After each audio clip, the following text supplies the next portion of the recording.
Today we will talk about jugular venous pulse or jugular venous pressure, which results from the pressure changes in the right atrium.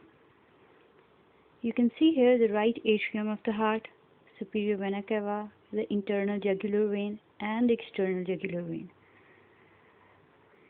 The pressure changes in the internal jugular vein are synchronous with the pressure changes in the right atrium. Before moving on to the main topic, let's review the concept of isovolumetric contraction first. So this is the right side of the heart and this is the left side of the heart. Superior vena cava empties into the right atrium and right atrium communicates with the right ventricle through tricuspid valve or the right atrioventricular valve. The right ventricle empties into the pulmonary artery through pulmonary valve. The blood from the right atrium enters into the right ventricle. When the blood from the right atrium empties into the right ventricle, the tricuspid valve closes. At this point, the pulmonary valve is also closed. The pressure in the right ventricle starts to increase, and ventricular muscle begins to contract. This is known as isovolumetric contraction. So why are the pressure changes in the internal jugular vein synchronous with the pressure changes in the right atrium? This is because the internal jugular vein has a direct course to right atrium. It is also anatomically closer to right atrium and it has no valves. So the pressure transmission is direct from right atrium to. Why only the right internal jugular vein?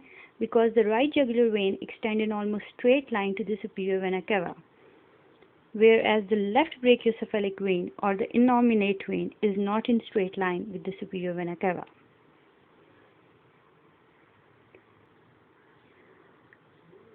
The normal jugular venous pulse waveform has 3 ascents and 3 descent. The A ascent, the C ascent, and the V ascent, X descent, X prime descent, and the Y descent. Now we will see how this is formed. This is the right side of the heart. I'll only draw the right side of the heart because the jugular venous pressure changes with the pressure changes in the right atrium. This is superior vena cava and this is tricuspid valve and this is pulmonary valve. When the right atria starts to contract, the pressure in the right atrium begins to rise.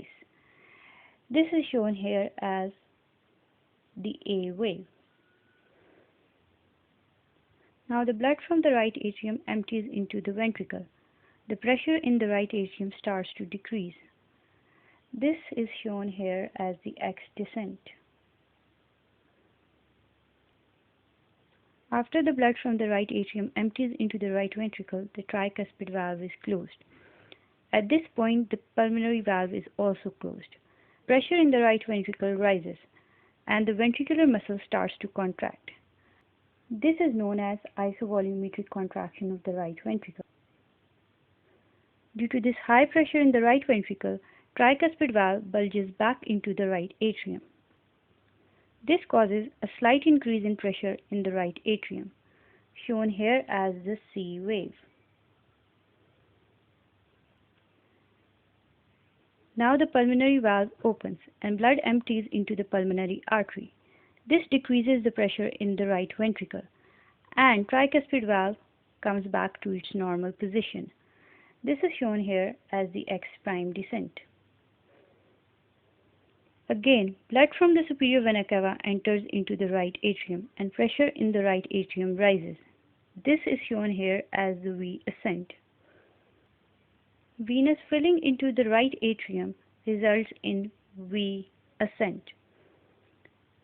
Now tricuspid valve opens and blood from the right atrium empties into the right ventricle.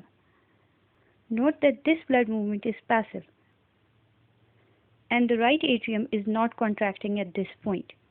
Due to this passive movement of blood from the right atrium into the right ventricle, pressure in the right atrium decreases, shown here as the Y descent. Again, the right atrium starts to contract and pressure in the right atrium increases, resulting in A ascent. This is how it continues. Thanks for watching.